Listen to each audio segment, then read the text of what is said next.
स्वागत है आप सबका इस ड्रामा के सेकंड यानी कि लास्ट पार्ट में। तो यहाँ पर मोमो और गू यहाँ पर एक दूसरे के साथ मिल कर के अपना डिस्कशन कर रहे होते कि इन सबके पीछे कौन हो सकता है। ये तो पता लग जाता है कि इन सबके पीछे जो नहीं है। मोमो को यहाँ पर थोड़ा सा अफसोस होने लगता है। दूसरी तरफ जो क्लब में अकेले ही बैठ करके सोच रहा था कि यहाँ पर मोमो उस पर इतना भी ट्रस्ट नहीं करती है। उसे ऐसा लगता है कि उसकी मॉम के डेथ में मैं इंक्लूडेड हूँ। तभी वहाँ पर मोमो आती है, जो उसे कहता है, अभी-अभी तो तुमने मुझे अपने पास से जाने के लिए बोला था, फिर तुम यहाँ क्या कर रही हो? और वो यहाँ पर उसे हिप्नोटाइज़ करके जो सवाल उससे पूछना था, वो पूछ लेती है। जो को इस बारे में कुछ भी नहीं पता था। थोड़ी देर बाद उसकी आँख खुलती है तो वो शॉक हो जाता है, वो सोने कैसे लगा? तभी वहाँ पर गो आता है, उससे बात करने के लिए उसकी बातों को भुलाने का कोशिश करता है। दूसरी तरफ हम लोग देखते हैं कि वो मोमो से बात कर रहा था कि फाइनली तुमने उसे हिप्नोटाइज कर ही लिया। जो यहाँ पर मोमो की बातों को सुन रहा होता है, वो कहती हाँ, लेकिन उसकी मेमोरी खुद क्लियर नहीं है और उसे खुद भी नहीं पता कि वो मेरी मॉम का जब यहाँ पर एक्सीडेंट हुआ था तो वो यहाँ पर क्या कर रहा था। फिर यहाँ पर वो उसे पूछता है कि क्या वो उसे पसंद करती है। वो उसे झूठ बोल देता है कि हाँ, मैं उसे पसंद नहीं करती, क्योंकि मेरे लिए सिर्फ यही मैटर करता है कि एक्चुअल में मेरी मॉम का कातिल कौन है, यही बस मुझे जानना है। अब जो जब इन बातों को सुनता है तो उसे काफ़ी बुरा लगने लगता है, क्योंकि वो दिल से मोमो को प्यार करता था और उसने कभी एक्सपेक्ट नहीं किया था कि मोमो उससे कभी प्यार नहीं करेगी। लेकिन कुछ जानता था, वो मोमो को समझाता है कि देखो, रिवेंज अपनी जगह है, लेकिन ये तुम भी जानती हो कि अगर तुम उसे प्यार करती हो तो तुम्हें इन बातों को एक्सेप्ट कर लेना चाहिए और मुझे उसमें कोई बुराई नहीं लगती है। फिर वो उसे काफ़ी कुछ बातें समझाता है। वो समझती तो है, लेकिन चीज़ें उसके लिए थोड़ा मुश्किल थी। दूसरी तरफ हम लोग जोहू को देखते हैं। अब वो यहाँ पर इस तरीके से मोमो का हेल्प करने का डिसाइड करता है। वो अपने तरफ से चीज़ों को पता लगा रहा था। इधर रोज की मॉम अपने हस्बैंड से कहती है कि रोज का वीडियो अभी भी मोमो के पास है। हमें कुछ ना कुछ करके तो वो वीडियो उससे लेना ही पड़ेगा, वरना इस तरीके से वो हमें ब्लैकमेल करते रहेगी। वो लोग अपना प्लान बना रहे होते हैं उससे वो वीडियो लेने का, क्योंकि सीधे तरीके से तो वो वीडियो उन्हें देने से रही। दूसरी तरफ हम लोग देखते हैं कि मोमो और गू जब अपने मॉम के ये में थे, तो वो उसे फ़ोन करती है और कहती है कि एक्चुअल में यहाँ पर तुम मुझे यहाँ आकर के मिलो, अगर तुम्हें अपनी मॉम से रिलेटेड कुछ बातें जाननी है या फिर कुछ इन्फॉर्मेशन वगैरह लेना है या फिर शेयर्स वगैरह लेना है तो। वो उसे अकेले मिलने के लिए बुलाती है। वो वहाँ पर जाती है तो उसकी मॉम के एक्सीडेंट के समय का वीडियो देने का वादा करके उससे वो वीडियो माँग रही होती है।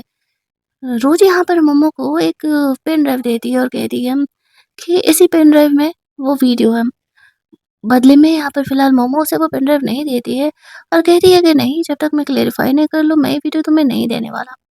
दूसरी तरफ जो यहाँ पर अपने डैड-वैड के खिलाफ जाकर के मोमो का हेल्प करने का डिसाइड करता है। रात में गो मोमो से मिलने के लिए आता है और वो दोनों ही उस वीडियो को देख रहे थे। उस वीडियो को देखने से उन्हें ये तो पता चल जाता है कि धुंधला-धुंधला सा जो वहाँ पर था, लेकिन अभी चीज़ें कन्फर्म नहीं होती हैं कि आखिरकार वो वहाँ पर कर क्या रहा था। वो खुद ही कन्फ्यूज़ थी।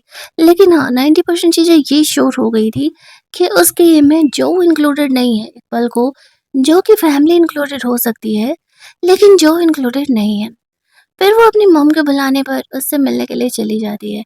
उसे पता था कि वो उसे धोखा ही देने वाली है। यहाँ पर जिस आदमी से, जिस डिटेक्टिव से वो काम करा रही थी, उसको उन लोगों ने किडनैप कर लिया था।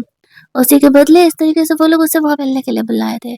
मोमो वहाँ पर अकेले पहुँचती है और वो उन गुंडे लोगों से लड़ रही होती है। तो यहाँ पर इस तरीके से उसे पता चलता है कि एक्चुअल में उनका जो डिटेक्टिव है वो भी उन्हें धोखा दे रहा है। वो बाद में जाकर के उसकी मॉम से जाकर मिल गया था।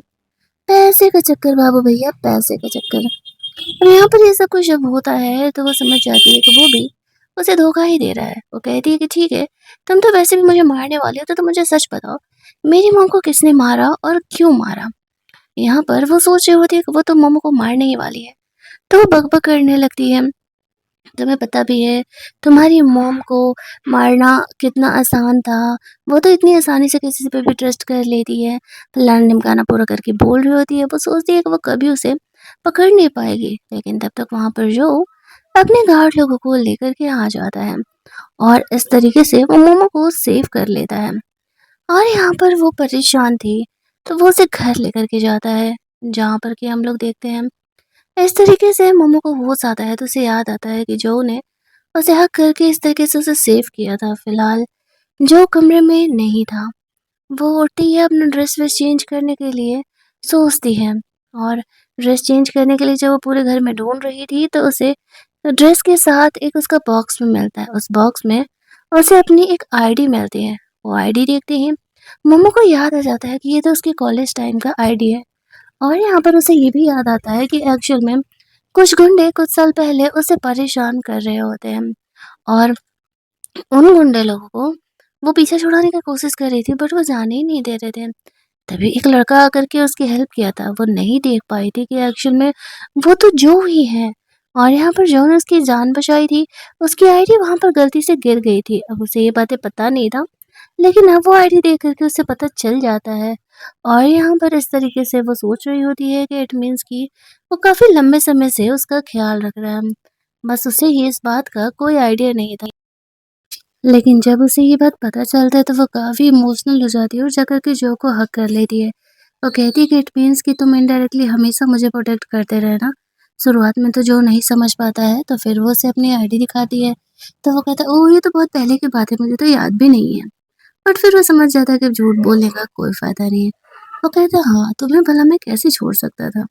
आगे बढ़ के मोमो खुद जो को पहली बार किस करती है। वो कहती है थैंक्स मुझे हमेशा ही प्रोटेक्ट करने के लिए।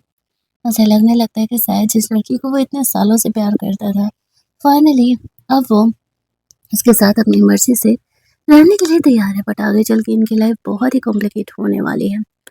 फिर वो इस तरीके से गो से मिलने के लिए जाता है। गो और जो दोनों ही मिल कर के यहाँ पर मोमो को प्रोटेक्ट करने का काम करते थे। वो दोनों ही एक-दूसरे से अपनी इन्फॉर्मेशन को शेयर कर रहे होते हैं, ताकि मोमो का हेल्प करने में, उसे प्रोटेक्ट करने में उन्हें हेल्प मिल सके।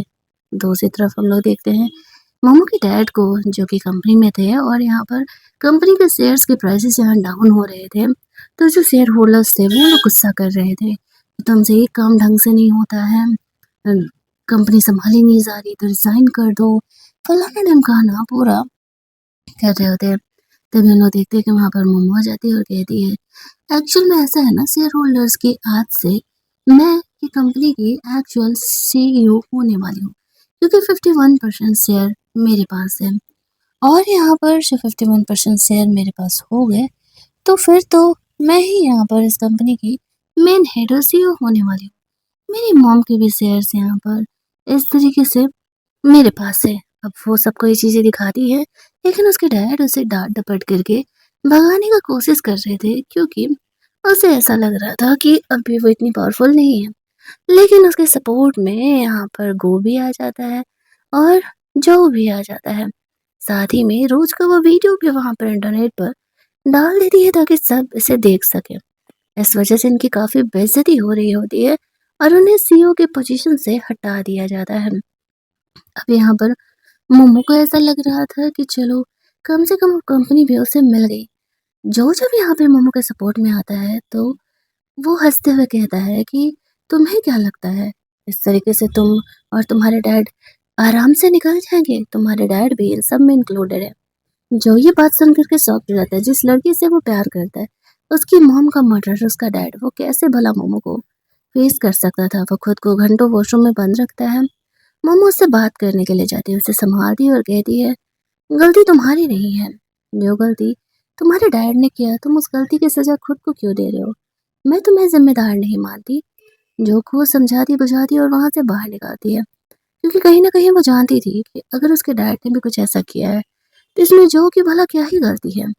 वो तो इनोसेंट है ना और ऊपर से वो अब तक मोमो को इतना ज़्यादा प्रोटेक्ट करते हुए आया है, तो इसमें उसकी गलती कहाँ ही हो सकती है? आफ्टर दैट वो दोनों वहाँ से बाहर निकलते हैं, जो मोमो का केयर कर रहा होता है और अब उसे अपने डैड से रिवेंज लेना था और जानना था कि आखिरकार उन्होंने मोमो के मॉम को मारा भी तो क्यों मारा? वो अपने डैड से जाके मिलता है और उन पर काफ़ी गुस्सा करने लगता है। जहाँ पर कि उसके डैड उसे खींच करके थप्पड़ लगाते हैं और कहते हैं कि तुम एक लड़की के लिए अपने डैड का कॉलर पकड़ रहे हो। जो कहता है एक लड़की के लिए मैं क्रिमिनल का कॉलर पकड़ रहा हूँ जिसने कि उसकी मॉम को मारा है और तुम मेरे डैड तो उसी दिन नहीं थे, जिस दिन तुमने मेरी मॉम को धोखा दिया था। उसके डैड उसे कहने लगते हैं कि अगर मैंने मोमो की मॉम को मारा भी है, तो तुम मेरा कुछ नहीं उखाड़ सकते हो क्योंकि तुम्हारे पास इस बात का कोई प्रूफ नहीं है। लेकिन जो ने ठान लिया था कि वो अपने डैड को बर्बाद करके रख देगा, क्योंकि अगर उन्होंने सच में मोमो की मॉम को मारा है तो वो उन्हें छोड़ने नहीं वाले। इधर जो के डैड भी कम नहीं थे, वो खुद को प्रोटेक्ट करने के लिए अपना प्लान चलना स्टार्ट कर देते हैं। दूसरी तरफ मोमो यहाँ पर जो के बिखरे हुए घर को सरिया रही थी। गुस्से में उसने कई चीजें फेंक दी थी। तभी वहां पर उसे जो का ये सीक्रेट हाथ लगता है, जिसमें कि पिछले 7 सालों में उसने हर बर्थडे पर मोमो के लिए लेटर और गिफ्ट्स रखे हुए थे, जिसे देख कर के वो बहुत ही इमोशनल हो जाती है। जब जो यहाँ पर अपने डैड से मिल करके आता है तो मोमो दौड़ करके उसे जाके हक कर लेती है और कहती है ऐसे नहीं चलेगा। पिछले 7 सालों में तुमने यहाँ पर मेरे लिए हर साल ऐसे गिफ्ट अरेंज करके रखे हैं, अब आगे हर साल तुम मुझे अपने हाथों से गिफ्ट देने वाले हो। जो को पता चल जाता है कि मोमो को वो गिफ्ट्स पे इस तरीके से हाथ लग गए। वो कहते हैं तुमने मुझे पहले क्यों नहीं बताया कि तुम इतने सालों से मुझे प्यार करते हो। जो कहता है क्योंकि तुम्हें 18 साल के होते ही वहां से भेज दिया गया था, फिर 7 साल बाद तुम मुझे खुद मिली और मैं हिम्मत ही नहीं कर पाया तुम्हें अपनी दिल की बात बताने के लिए। अब यहाँ पर इस तरीके से हम लोग देखते हैं कि जो और मोमो दोनों यहाँ पर एक हो जाते हैं। अपनी मॉम का सपना पूरा करने के लिए मोमो यहाँ पर उनके अधूरे वर्क को पूरा कर रही थी। जो यहाँ पर उनका हेल्प करता है और वो उसे कुछ-कुछ बातें भी बता रहा होता है, आगे उसे क्या करना है। मोमो यहाँ पर बहुत ज़्यादा ही एक्साइटेड और जो के साथ हैप्पी फील कर रही होती है। जो ने यहाँ पर मोमो के लिए एक सरप्राइज़ गिफ्ट प्लान किया था और वो मोमो को अपने पैकेट से निकालने के लिए बोलता है। एक्चुअल में उसके डैड ने अब तक जो भी गैम्बलिंग करके पैसे कमाए थे, वो सारे पैसे इस अकाउंट में थे और वो मोमो को ट्रांसफ़र कर देता, कहता है इससे तुम्हें जो करना है करो। मोमो ये सुन कर के काफ़ी खुश हो जाती है। वो दोनों यहाँ पर अपना मस्त वाला रोमांस करने लगते हैं। इधर रोज की हालत खराब हो जाती है। उसके डैड के जितने उधार थे, वो सारे यहाँ पर अब रोज से वसूले जा रहे थे। लेकिन रोज के पास तो पैसा ही नहीं था और वो कई दिनों से खुद को घर में बंद रखी हुई थी। वो बस ड्रिंक करती और कुछ भी नहीं करती। दूसरी तरफ हम लोग देखते हैं कि वो एक दिन मोमो को कॉल करती है और कहती है, तुम्हारी मॉम के बारे में अगर तुम्हें इम्पोर्टेंट इन्फॉर्मेशन जानना है, तो मेरे पास आ जाओ। मोमो सोच रही होती है कि वो आखिरकार क्या बताने वाली है। जो भी साथ चलना चाहता था, तो मना कर देती है और कहती है कि नहीं, नहीं, तुम मत जाओ, मैं जानना चाहती हूँ कि आखिरकार वो मुझसे क्या बताना चाह रही है। तो वो उसे ईयरबड देता है और कहता है कि इसे रखे रहना और कुछ भी प्रॉब्लम होगा तो मुझे तुम ज़रूर बता देना। तो वो यहाँ पर इस तरीके से वो फ़ोन रख लेती है। फिर जब वो उससे मिलने के लिए जाती है, तो उसे पता चलता है कि वो एक्चुअल में बहुत ही ज़्यादा वाला ड्रंक है और इस तरीके से खुद को उसमें घर को बंद रखा हुआ है। चारों तरफ अच्छे से देखने के बाद कि कोई है तो नहीं, वो उसे परेशान करने के लिए फिर वो उसे कहने लगती है, बोलो तुम्हें मुझे क्या बताना था? वो उसे कहती है, मुझे तुम्हें बताना था, तुम्हारी मॉम मेरी आँखों के सामने किस तरह तड़प-तड़प करके मरी थी। एक्चुअल में उसे मारने में सबसे बड़ा हाथ यहाँ पर रोज की मॉम का ही था। वो बता रही थी कि किस तरीके से उसकी मॉम जब मर रही थी तो उसकी मॉम वहीं सामने ही थी और उन्होंने ही उन्हें इस सिचुएशन तक पहुँचाया था। ये सारी बातें सुनते वो बहुत रोने लगती है। लेकिन उसे नहीं पता था कि रोज़ ने भी यहाँ पर खुद पॉइज़न खा लिया है ताकि यहाँ पर उसे उधार ना देना पड़े और वो मोमो की आँखों के सामने ही अपनी जान गँवा देती है और मोमो उसके सामने कुछ भी नहीं कर पाती है। हॉस्पिटल ले जाने का भी वक़्त नहीं था और वो ये दुनिया छोड़ कर के चली जाती है। जो को भी ये सारी बातें पता चलता है, वो भी काफ़ी ज़्यादा शॉक था। मोमो को सँभालने-वंभालने के बाद जब वो ऑफ़िस जाता है, तो वहाँ पर अब वो अपने डैड से मिलने के लिए जाता है। उसके डैड यहाँ पर मोमो को भी ये बात कॉल पे रख के सुना रहे होते हैं।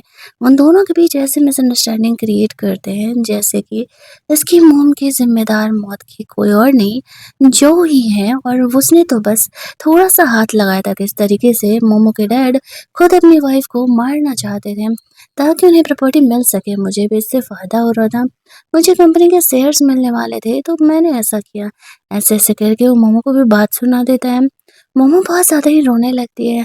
हालाँकि जो को नहीं पता था कि मोमो भी उनकी बातों को सुन रही है। इनके पास कोई लीगल प्रूफ़ नहीं था, जिस वज़ह से कि यहाँ पे वो लोग जो के डैड को जेल भेज सकें, लेकिन वो अब उनकी कंपनी को बर्बाद कर देगा। उसे पता चलता है कि जो का जो अब तक सेक्रेटरी है, वो उसका सौतेला भाई है। वो सेक्रेटरी जो को अपना बॉस मान के काम करता था, आज उसे खुद सच पता चल रहा है कि एक्चुअल में जो उसका भाई है। लेकिन ये काफ़ी अच्छा था। ऐसी प्रॉपर्टी के लिए वो जो से नहीं लड़ता, उसे खुद के टैलेंट पर भरोसा था। वो अपनी खुद की कंपनी खड़ा कर सकता था, उसे किसी के एहसान की ज़रूरत नहीं थी। मोमो फ़ोन कट कर देती है और वो बहुत ही रोने लगती है। यहाँ पर इस तरीके से उसके डैड को तो लगा था कि शायद यहाँ पर दोनों भाइयों के बीच इस वज़ह से लड़ाई होगा, लेकिन ज़ो एंड ज़र्र ज़रूर होता है, लेकिन दोनों भाइयों की वज़ह से नहीं, अपने डैड की और उसकी लड़ाई के बीच में।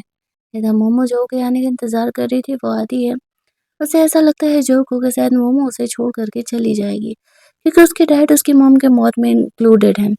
लेकिन मॉम उसे छोड़ कर के नहीं जाती है, उसके लिए फर्स्ट एड लेकर के आती है और जो के चोट पर फर्स्ट एड करती है। वो उसे बोलती है, इसमें तुम्हारी गलती नहीं है, जो भी किया तुम्हारे डैड ने किया ना। वो दोनों एक दूसरे को यहाँ पर किस करते हैं, लेकिन जो को नहीं पता था कि मोमो ने यहाँ पर जो को हिप्नोटाइज करने का डिसाइड किया है। वो ऐसा करती है ताकि जो ये बुरी मेमोरी को भूल सके। उसे मोमो के साथ के सिर्फ कुछ टाइम के मोमेंट याद रहने वाले थे। यहाँ पर इस तरीके से जब उसे होश आता है तो सामने गो बैठा हुआ था। वो एक्चुअल में काफ़ी कुछ भूल चुका था और वही याद था जो कि मोमो से याद रखवाना चाहती थी। वो उठ के वहाँ से चले जाता है। फिर वहाँ पर मोमो आती है। जो गू होता है मोमो से पूछता है कि क्या तुमने उसे हिप्नोटाइज किया? वो कहती है हाँ। वो इस गिल्ट के साथ पूरी ज़िंदगी कभी जी नहीं पाता कि एक्चुअल में उसके डैड मेरे मॉम के मौत के ज़िम्मेदार हैं।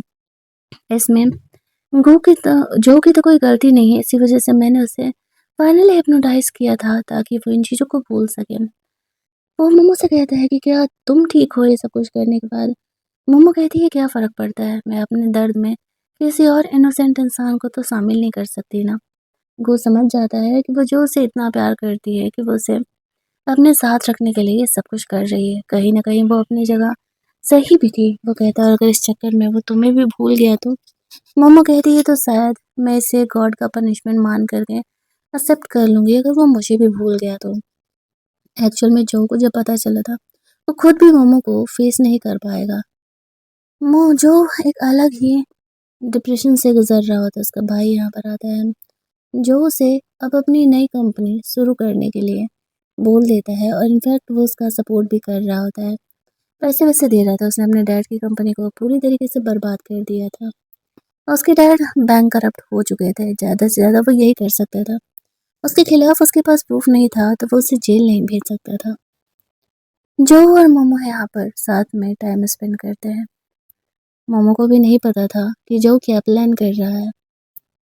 एक दिन वो उसके लिए इस तरीके से डिनर वगैरह सब अरेंज करता है। मोमो को ऐसा फ़ील हो रहा था जैसे कि वो लास्ट टाइम यहाँ पर जो के साथ टाइम स्पेंड कर रही है। दोनों अपने साथ में फ़ोटोज़ वगैरह भी क्लिक करते हैं। मोमो उठ कर के यहाँ पर वॉशरूम के लिए जाती है, जहाँ पर कि इस तरीके से जो एक वीडियो रिकॉर्ड करता है। उसमें वो ये कहता है कि उसे पता है कि मोमो ने उसे हिप्नोटाइज़ करके काफ़ी चीज़ें भूला दी हैं। मैंने कुछ ऐसा दवा ले लिया है जिससे कि वो मोमो को हमेशा के लिए भूल जाएगा। मोमो भी इस रिग्रेट में नहीं रहेगी कि उसने अपनी मॉम के साथ गलत किया। जब मोमो यहाँ पर आती है तो जो को होश आता है। वो मोमो को पूरी तरीके से भूल चुका था। उसे कहता है तुम कौन हो और मैं यहाँ क्या कर रहा हूँ?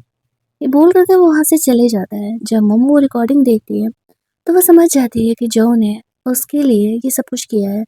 अगर वो उसे भूल जाएगा तो मोमो मूव ऑन करके अपनी लाइफ में आगे बढ़ सकेगी। उसे इस बात का कभी गिल्ट नहीं रहेगा कि वो उसने अपने प्यार को पाने के लिए ये सब कुछ किया। गू यहाँ पर आता है, वो उसे कहता है, मुझे लगता है कि जो ने यहाँ पर गलत किया और तुम्हें उसे जा कर के अपनी बातें समझानी चाहिए। तुम दोनों एक दूसरे से इतना प्यार करते हो, जो बीत गया उसे वापस नहीं ला सकते ना। तुम्हारी मॉम अगर होती तो वो भी तुम्हें जो से कभी अलग होने के लिए नहीं बोलती। लेकिन जब यहाँ पर उस वीडियो को ध्यान से सुनती है तो उसे पता चलता है कि वो हिप्नोटाइज नहीं हुआ है। एक्चुअल में मुझे भूलने की एक्टिंग कर रहा है। उसका भाई को भी उसे ये सजेस्ट करता है कि उससे जाकर के एक बार उससे बात करना चाहिए। और फिर वो इस तरीके से डिसाइड कर लेती है कि अब वो जो को अपने से दूर किसी हालत में जाने नहीं देगी। इधर हम लोग जो को देखते हैं जो कि अपनी कंपनी लाइफ छोड़ करके इस तरीके से निकला हुआ था अ, बाहर बच्चों को पढ़ाने के लिए, और वो अब शांति से अपनी ज़िंदगी बिताना चाह रहा था। अगले कुछ दिन तो ऐसे ही बीतते हैं। जो नॉर्मल टीचर का जॉब कर रहा था, सारे बच्चे उसे बहुत ही पसंद करते थे और एक दिन फाइनली उसे मिलने के लिए आ जाती है मोमो। वो इस तरीके से वहाँ पर आई हुई थी और वो उसे अब अपने लाइफ में वापस लेने का प्लान कर रही होती है। जैसे-तैसे करके वो उसे मनाने का कोशिश करती है। लेकिन वो उसे प्रिटेंड करते रहता था कि वो मोमो को भूल गया है, मोमो को भूल गया है। बट कहानी के एंडिंग में वो उसे भरोसा दिला ही देती है कि उसे पता है कि जो उसे भूला नहीं है, और इस तरीके से वो फाइनली उसे हग कर लेता है। क्योंकि यहाँ पर एक्चुअल में वो उसे भूला नहीं था, वो बस तो एक्टिंग कर रहा था। दोनों यहाँ से एक हो जाते हैं। मोमो का भी रिवेंज कंप्लीट हो चुका था और हमारी ये कहानी यहीं पर एंड कर दी जाती है। अगर आपको ये कहानी अच्छी लगी होगी तो वीडियो को लाइक और शेयर करना मत भूलना, चैनल को सब्सक्राइब कर लेना ताकि नए वीडियोज़ के नोटिफ़िकेशन आपको मिलते रहें। चलिए जल्दी से मिल लेते हैं हम लोग एक और नई कहानी के हिंदी वर्ज़न में।